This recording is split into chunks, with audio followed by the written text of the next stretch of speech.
All right, so current standings for Week 12, PFF God, yours truly, 9-3.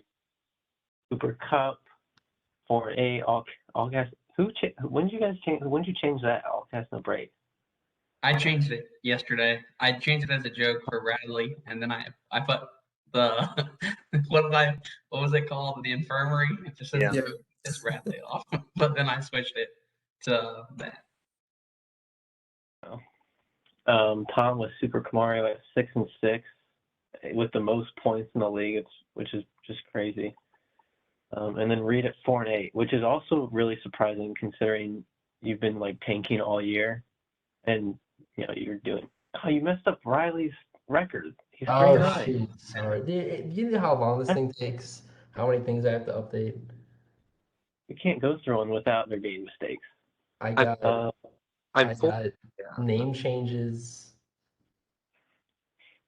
Ehi on top still at 8-4. Ciggy's not far behind though, and they play each other week 14. Ciggy.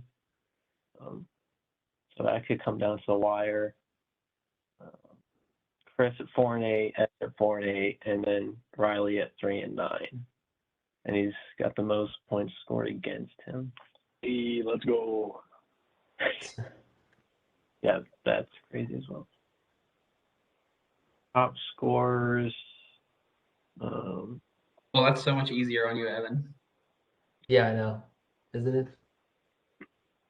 Hey, Collin, do you have most scoring kickers on your PowerPoint? I can't see it this week.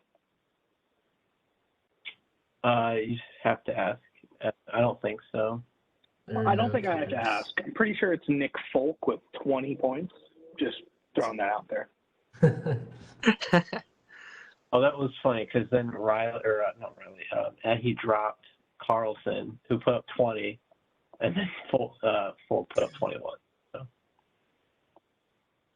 I don't know. QB wise, has Wentz been pretty consistent? I can't think back, but it seems like he's been doing well. All the regulars. Fournette has been really good for Ehi. Mixon's been great for Tom. Mitchell, Gibson, and McKissick. Gibson, baby. Look at that. Oh, he's not on my team anymore. That's why I scored the fourth most points. Patterson on top. So you didn't start him, though, so it doesn't matter. Waddle, Higgins, Thielen, and Debo. Austin, I know he got hurt. He's out 1 to 2 weeks. It's fine. Okay. Tight ends. Kelsey was on a bye. Doyle, number 1. Gronk, Knox, Andrews, Schultz. Gronk's, when he plays, he's really good. And then Andrews, I think, is the number 2 tight end in the league or in fantasy. So, what round did you draft him, Ciggy? Do you remember? That's really good value. Fifth. Who is it? Andrews. Probably like fourth or fifth. Did anyone else have something on this page? So you got him in the 6th. Better. He's got 2 good. Schultz is up there a lot too with Andrews. I don't like starting 2 tight ends. Like putting a tight end in the flex, I don't think we've talked about this before, but it's really not a bad idea. It's just more of a safe play, I guess. I'm starting Oxford week unless Austin wants him. I think last week I said that he was being clever by starting 2 tight ends. He might just be right. It might just be correct to start 2 good tight ends. I'm not entirely sure, but it seems pretty good. It's not a bad play. No, I think it's good if you have them. Evan, I guess we can go to the next page or slide. I didn't do any things on the slides this week because I couldn't think of any for 2 matchups, and I just nixed the whole thing. So there's no notes this week, but I figured that we can just chat about it. There's enough people on that it'll go smoothly, I think. Yeah, Ciggy and Otis, you want to? I can't say anything about it without notes, which is fine. But if you guys want to talk about it, then Well, that's why you have your phone. You can just pull the matchup. Great concept. that's why we have these slides, and you usually put notes. Ciggy, feel free. You won, buddy. Go ahead. I wasn't that impressive of a win. Ouch. I think the only thing, I think Reid said something in the chat was, why did I start Schultz when I just got Patterson? I think that's my only notable start of the week, is that couple people missing on the team. So thought he'd get some points, and he did. DJ Moore with 103 yards. So honestly, other than that, pretty average week. Taylor, 19 points. So. Ciggy, any worries about Pittman rest of the season?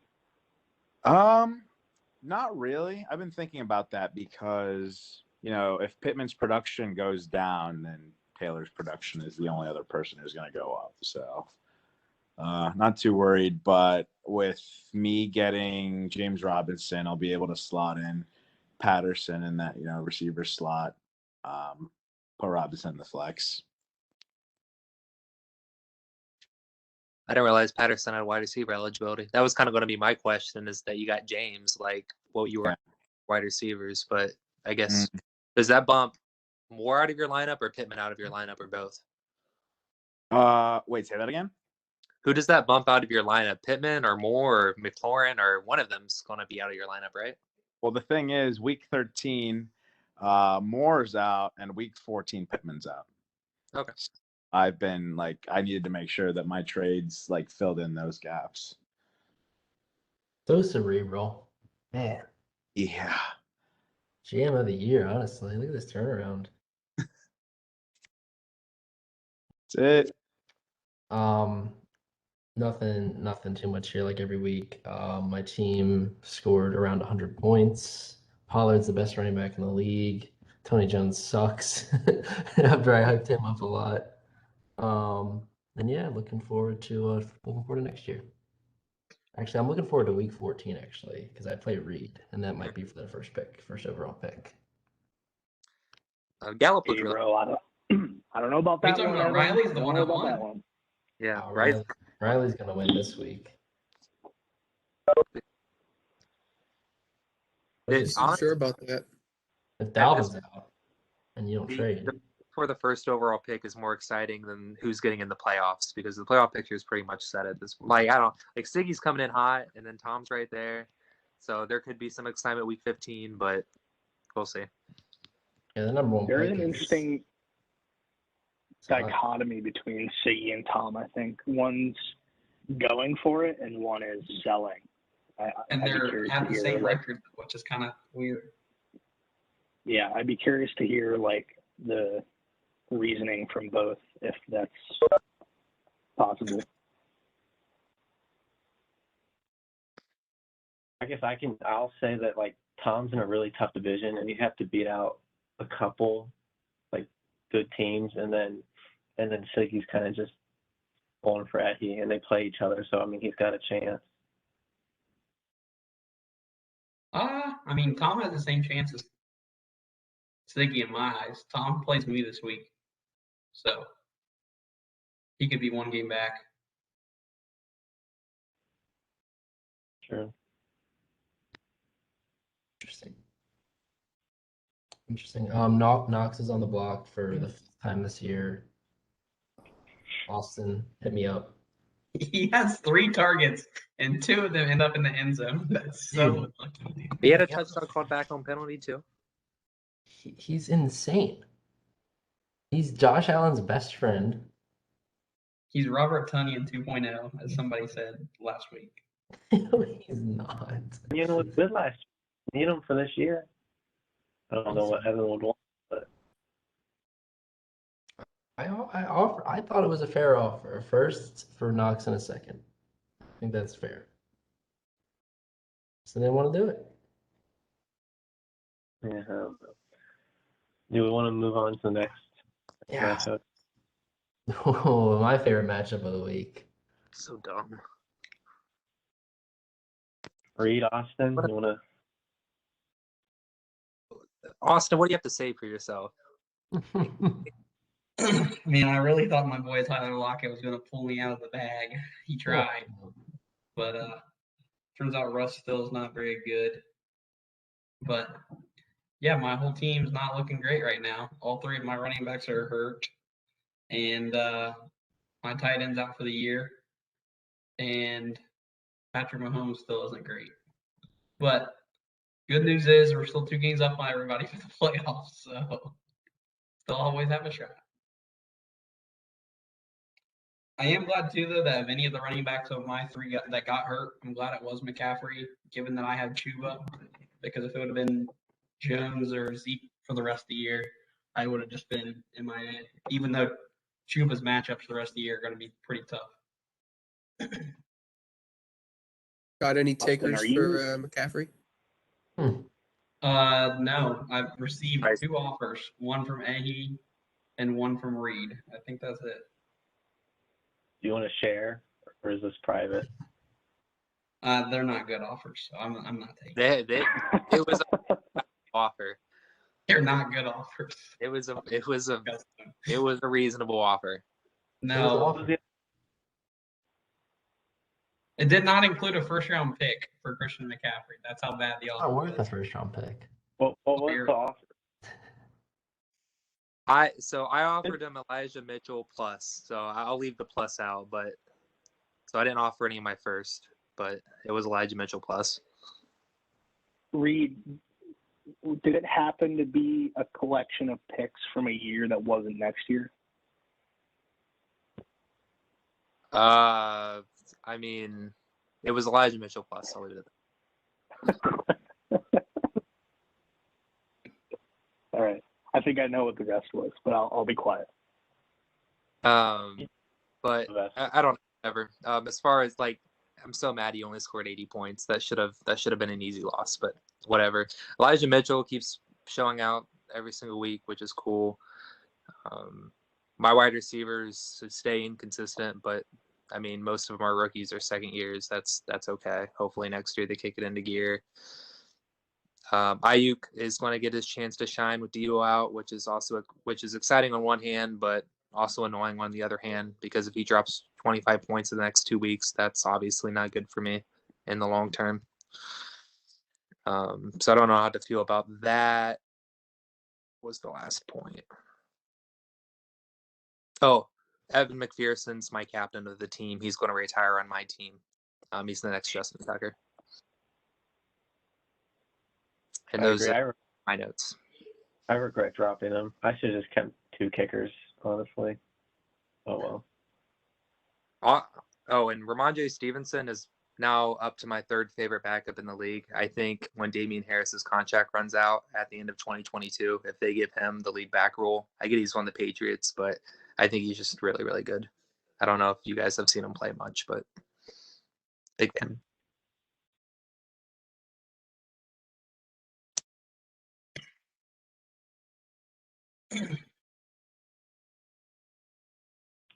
Oh, this was a fun one.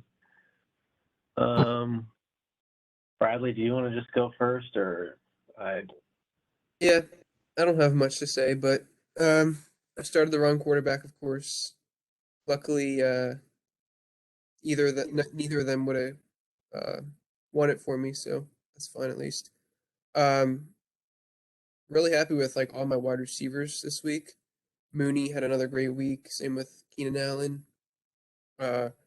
Cooper Kupp, just been amazing.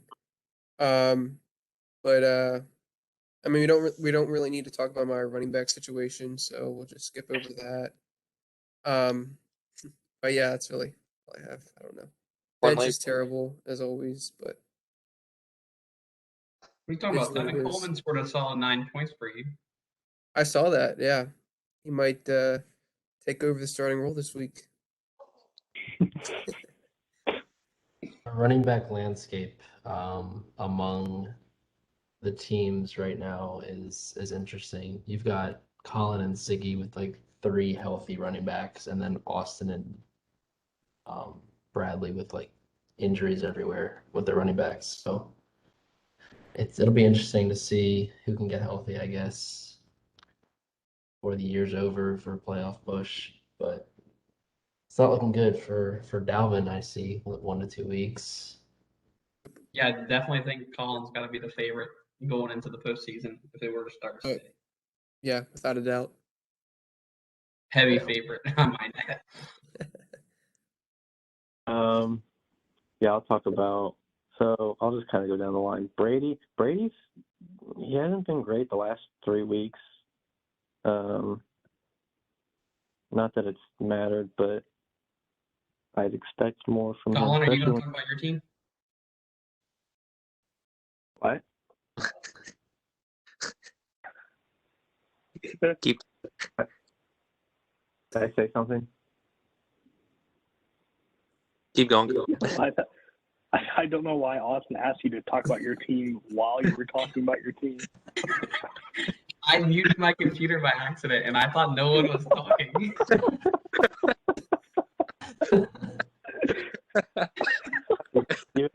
So confused. I got an email and it came through, so I tried to mute my computer so it would stop. I muted myself. I was like, what? I was so confused. So I just heard like 30 seconds of nothing. I was like, is somebody going to say anything? God. Eckler's been really good. He's the number 2 running back in the league. I'll go ahead. Thank you. Henderson rebounded off. I can't laugh. Riley keeps laughing. Henderson rebounded up to like 4 weeks, so that was good. And nothing crazy, but he's just been so consistent. What is it? Devo, I know he got hurt, but he put up 20 points before he got hurt, which is crazy because he had 1 reception for 12 yards, so it was just on the ground with his touchdowns. And I mean, he's such an efficient runner. Byron Muse getting like that garbage time touchdown was nice. And then Gibson with what was that? Sorry, did you see he has a concussion now? I did see that. Hopefully, those are always, you never know with those, so we'll see. I didn't see the play though. Oh, I didn't either. I turned it off a while ago. So. Bro, I'm still crying over Austin. That was so funny. I'm literally crying still. I stopped laughing at it. Gibson, 36 touches, puts up 22 points, but didn't even have a touchdown. Marquise Brown, 10 targets. I don't know. He's a fine flex, I guess. I'd expect more from him, but that offense was not very good Sunday. Burrow, he's the number 12 quarterback, so the bet that me and Austin have, it's still going. There's still a chance either way. Dante Foreman was like probably my favorite bench piece because I liked him at Texas, but I mean, he had 19 carries, so I think he could play a role. If one of my running backs were to get hurt, I'd feel comfortable putting him at flex, I think, if I had to. Javonte to plug in for him. Yeah, it would depend on the matchup because Melvin still takes a lot of carries. I know Javonte had a great game because he had that long reception and then he had a touchdown, but it's still tough with him because they played the Chargers who can't defend the run. But Melvin taking up half the carries hurts him. I think Javonte and Freeman are in very relatively similar situations, and I just think Javonte's got more juice than Freeman does. They both are in like kind of a weird running back situation where they're not like the number one guy necessarily, but They have pretty much the same numbers of same number of carries. Javonte gets 14 to 15 every week. That's not bad for a flex running back who's good. Whereas Freeman is the main guy who is not good. I don't know. It's an interesting dilemma for sure. Foreman? Yeah, my bad. Yeah, I don't know. Yeah, we'll see. I guess it's just the Titans' run game because they rely on it so heavily. That I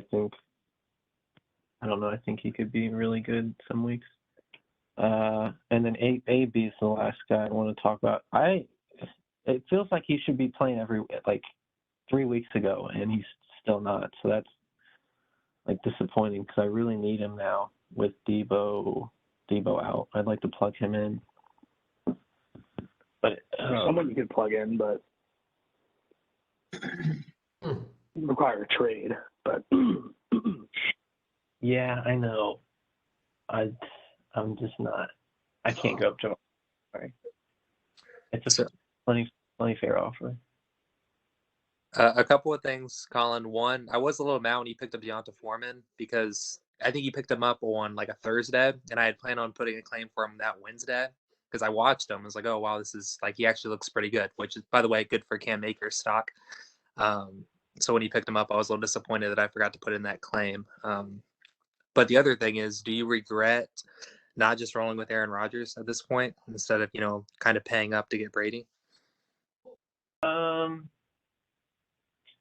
The thing with Rodgers is it was in my head that Burrow was pretty close to him, so I would go back and forth with him each week.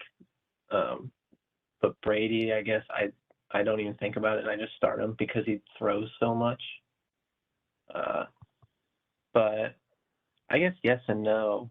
It sucks that I gave a first-round pick, but I don't know. Brady's still been pretty good. Just a couple off weeks. He's the number 2 quarterback right now. Just want to point out Josh Allen passed him. Sorry. We can move on. I'm sure.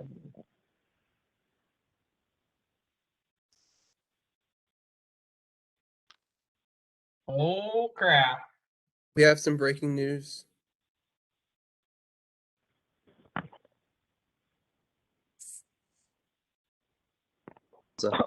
Whoa. What in God's name is this? What? I love that this dropped midstream. Really? In the middle of the call? Jesus. Mixon for 2 late first, and then Madison basically for the rest of the seconds and thirds. Whoa, what? Oh, Bradley. What's wrong with that? Let's go. I'm feeling a Riley loss this week, fellas. Sorry. Dang. Bradley, it's kind of shocking because you traded Mixon away earlier this year. I know. I needed him back though. He's due to get injured though. I'm just saying. So Tom got 2 late first and an early second all this year. Second in 2024 and a third in 2023. Madison's a big piece too. I was thinking about offering Tom a trade for Madison after this call, but looks like you already stole him. It's a hard pivot from Tom from close to competing to rebuild, and I don't hate it. It pains my soul. I just want to know how the price is less than the price for Chris Godwin. Sorry, that was Who knows? Everyone wants Chris Godwin. He's be a nice piece to have. Not true. That was our first mid-call trade, I think. I think so. I just talking about. Oh. I was gonna say, talking about this game, me and Evan, I think like the 1 p.m. games, Tom was doing really well and projected like 160 or whatever, and Evan and I were texting like Tom's team's really like scary good, like he could come in and win this whole thing. And then like the 4 p.m. games on, they just did nothing, and then obviously Chris comes back and wins. Big one. Bradley, I have a question. I know you hate James Conner, but would you have traded if Tom said no to Mixon? Would you have gone for Conner? Do you think in Arizona? Yeah, well, yeah, I hate Connor, but yeah, I needed to get a running back. I would have got something from Tom, hopefully. Tom's got pretty good capital now, actually. For sure. Big call, Really but good. And he still has Kamara, and then he has Connor, and then he has He's still Damian got Harris. Adams So sitting down on his bench. yeah,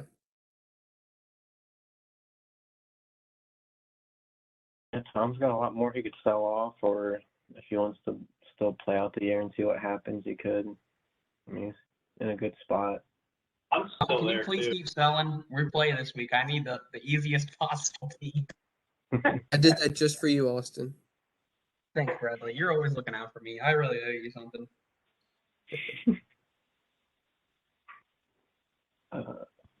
Let's do it. Talk about this game. How are we going to talk about this game? There's this big trade that just went through. We got to at least get Tom's thoughts on the offer. Pretty he good. said I want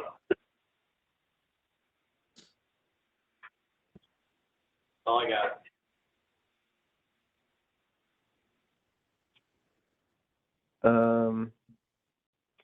Just like going to the game, Lamar has hurt Tom.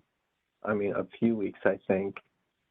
I know week 1 he would have beat me, but Lamar had a rough game, and he had like a fumble, in overtime, and then this week only 14 points, and then he loses by 6. So that's a killer. And then same with When Godwin, Kittle, and Lamar combined for like 20 points, it's a tough one. Yeah, I was just going to talk about Godwin and Kittle. Waddle looks really good. I mean, he's getting so many targets. I don't know what he is in the league target-wise. He's got to be up near the top. Which as a rookie is really good.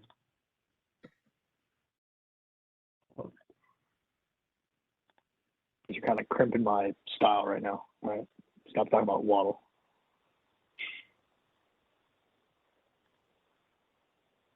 He's seventh in targets. So. Renfro, like, for Chris, he's just like pretty consistent. I know he had 6 points last week, but Carr likes him, so he's like a nice flex guy to have if you've got maybe higher upside guys in your other spots. I think Renfro's uptick too is, I mean, Waller's been hurt the entire year, whether or not he's like on the field or not. It's not the same Waller this year. I think that helps Renfro a lot. That's a good point. And then Thielen, Chris still hanging on to Thielen, helping him win some games, maybe sneak into the playoffs. We'll see.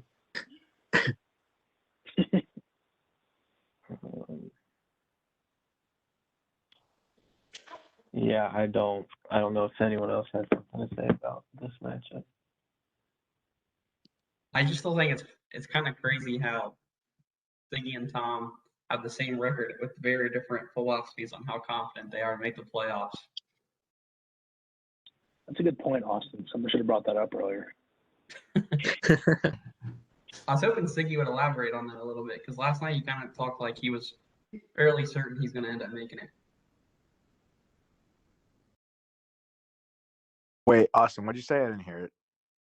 I said it sounded like last night you're fairly certain that you're going to end up making the playoffs. So I was wondering why you thought that compared to Tom, who's got the same record, but is very much the opposite approach.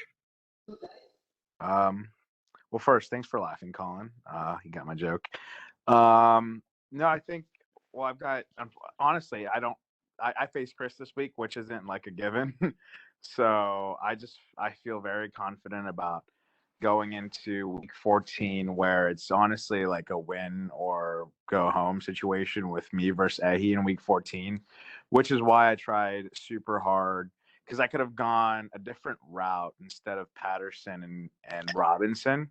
So week 14, I've actually got Taylor and Pittman out, which is why I picked up Patterson, which enabled me to kind of find whether I can get another running back or receiver. So with Patterson in week 14, pretty confident that they're playing the Panthers. So get some production there. And then I think I was also looking. Robinson plays Tennessee week 14. So week 14 looks really good against Ehi, but again, it's all predictions at this point. So I'm just feeling confident there, but obviously it can go wrong. Right. The only thing I was just double checking is Ehi does play Evan next week, which is kind of tough for you. You really need an upset there. Yeah, I do. You're right. Let's go, Evan. I do commend Ciggy for not settling and actually going for it, because that's kind of tough to do. I don't know.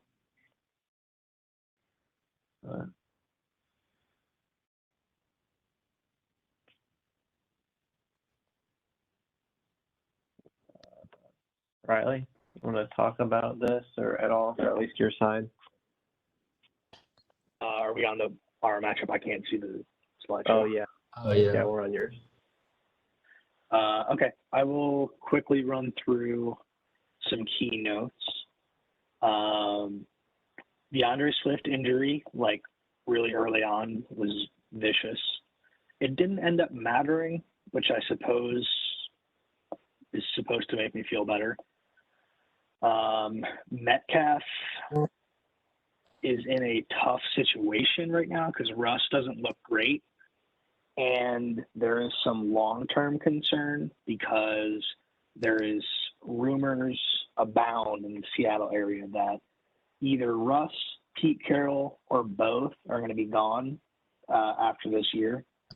I think one of those options is good for Metcalf, and I think one of them is the worst case scenario. I think is Russ leaves, Pete Carroll stays. That's bad for Metcalf, I think. But there's a couple options. I'm still optimistic about Metcalf. He's a great player. He's 23, and he's already had a top 6 season fantasy finish. So optimistic about Metcalf long term. From Ehi's side, I got smoked by Lenny, Gronkowski, and Nick Folk, and the three of them combined to ruin my week.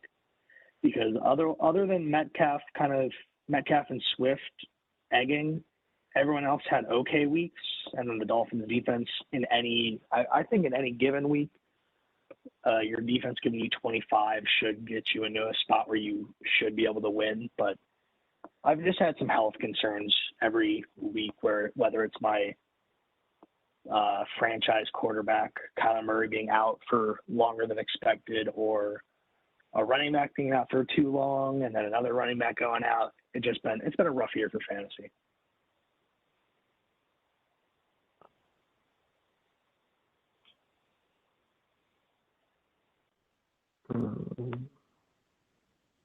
Trying to look here.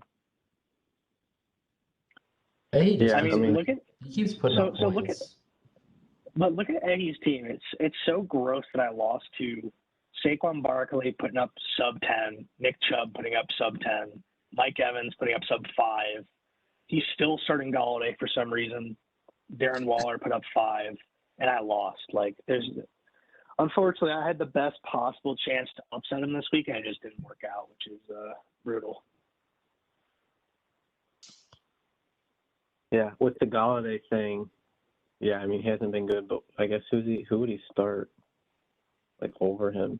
Obviously Hopkins if he was healthy. You make a compelling argument that there's no one else to be started, I suppose, but Your boy Robbie Anderson. I think it's comparable, like, week to week, who you start between Galladay and Robbie Anderson, which is disgusting to say. But, I mean, Galladay has Galladay had a good week this year? He's had one good week this year. Week 4. He drafted him in round 5. Yeah, that's crazy. But yeah, like we talked about before, though, the 2 tight ends really make up for it. And he's got Fournette, Gronk, and Evan. Man, it's 3 Tampa guys. He really relies on that offense. But I guess it works out. Yeah, I'm gonna reiterate. I've said it every week, I think, for the past couple months. But tight end premium is it's definitely a different game because Gronk 7 for 10, 123 yards, great week, right? 20.8 points. Deontay Johnson 9 for 14, 95, and it's like 5-point difference. And then that doesn't feel very good. Yeah. I do want to Dylan. Dylan looks really good, so that's good for you because I know a couple or a few weeks ago you said you were disappointed with giving up that 2023 first for him, but last 3 weeks he's been really solid, so that you should feel a lot better about that. Yeah, I think Dylan is a glimmer of positivity in an otherwise negative week, because I do think that there is potential for a Melvin Gordon, Javonte backfield in Green Bay, and whether that's not great, but then I do think Dylan can usurp Aaron Jones in a year and take that spot. Yeah, if that was the case, you'd be really.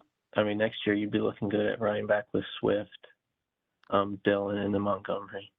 It'd be really good. And Chris Carson, baby. He might retire. Yeah, he might.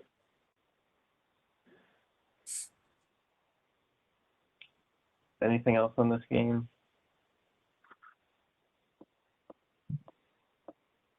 No, he puts up points every single week. I give him credit. He finds a way. He scores a good amount of points every single week. So yeah, and if he doesn't, he finds a way to win. So I'll give him that. Definitely. I will say, just ending notes, I'm a little bitter about Jonathan Taylor last week into Fournette this week. It really feels like fantasy's trying to crap on me. Yeah, that's really that's okay. That's tough. Obviously, if you had your pick, that you'd feel great, but yeah, not any that's shade. I'm just saying. No, I know that was the pre-draft pick shuffling that happened a ton has really come to feel worse, I think, because you just at the time you don't really think about it, and then all of a sudden you're like, oh, it would be nice to have my pick, but it is what it is. Yeah, if we had to if we started a new Dynasty league or whatever again, it would be interesting, all the strategies that would be done, or differently, the next time, since we all have this experience and know what to expect, especially with draft picks. So yeah, I don't even know who has my draft pick for 2022. Reid does. Oh, that's yeah. I haven't been rooting against you for the fun of it, Riley. Oh yeah, I did forget that you have been rooting against me. Big fan.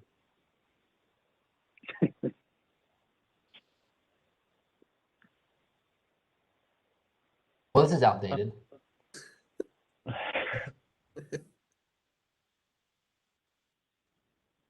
Oh, I'll just say I thought this was a good trade for I liked it for Eddie. I mean and Tom, but Ready? I meant Ciggy. I meant Ciggy. I do that from time to time, but I don't know. I like that Siggy's going for it, and I think Robinson's really good. I know like next year ETN will play a pretty big role, I'm sure, but maybe it's that Hunt Chubb combination. I know it's really hard to get because Cleveland's just that much of a run first team, but I could see it. And then in that case, Robinson's very, very valuable. And Yeah, that 20. I thought it kind of made sense for both sides, especially if Tom didn't want to try to win and he didn't think he could win the whole thing. James Robinson is never going to be more valuable than right now. He's just going to go down once the season ends because ETN's going to be looming. So it made sense, I think, from both sides. Yeah.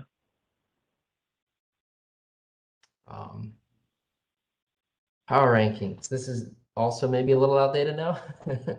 I'd probably slot Bradley up 1, maybe 2, but I do like Ciggy's squad.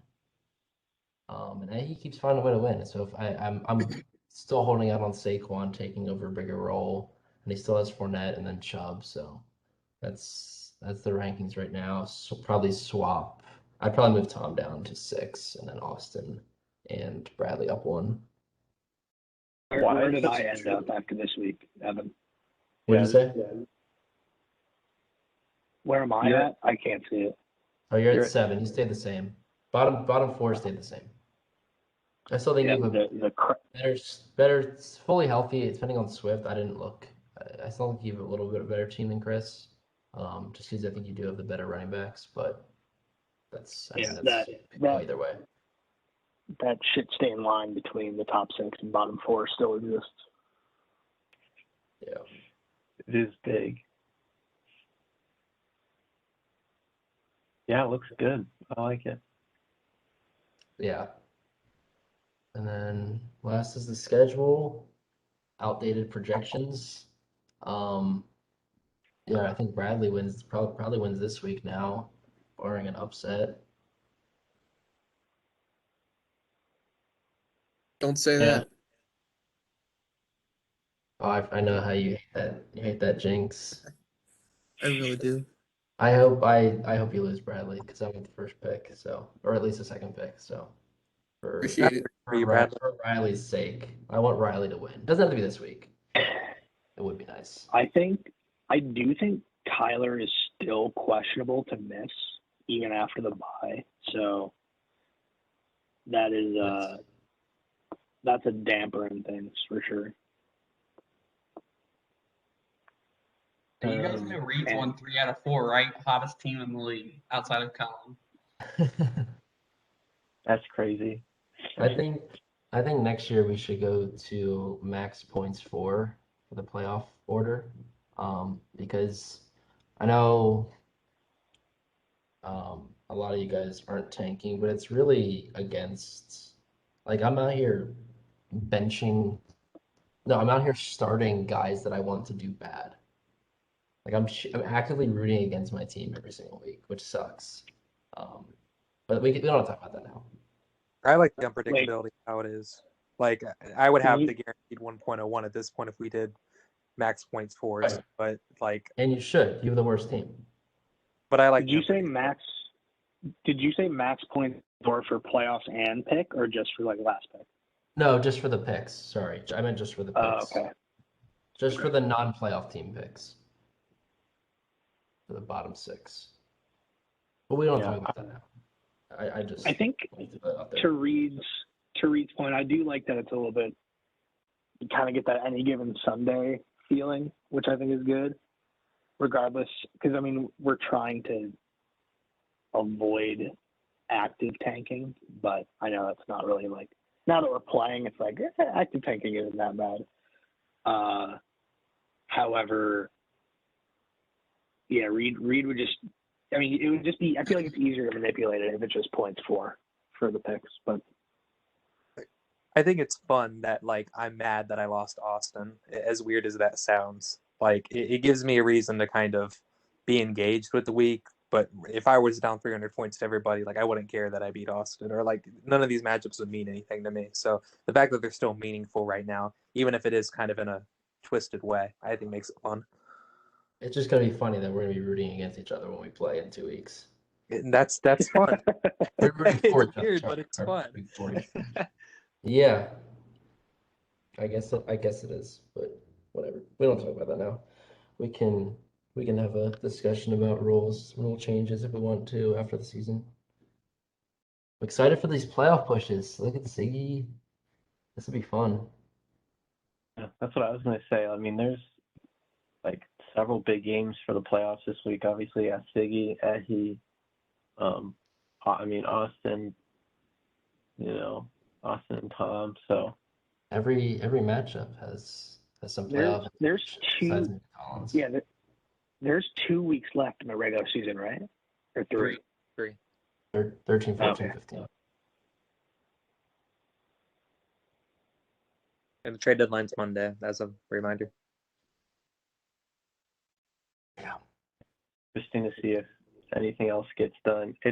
But all the I guess Bradley moved his some of his picks, so that spreads it out a little bit more. But Tom's probably not going to trade his picks for players, so it'll be interesting to see if anything is done because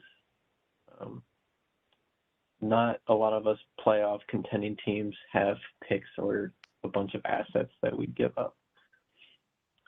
Yeah, I've been kind of caught flapping in the wind a little bit on my semi-rebuild here. There's plenty of time. You got a whole 4 days, 5 days.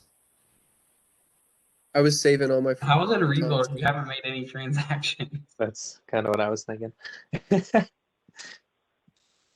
Well, so Austin, to answer your question, is that it's not a rebuild; it is a retooling or like a priority shift. So it's like I'm not like selling players.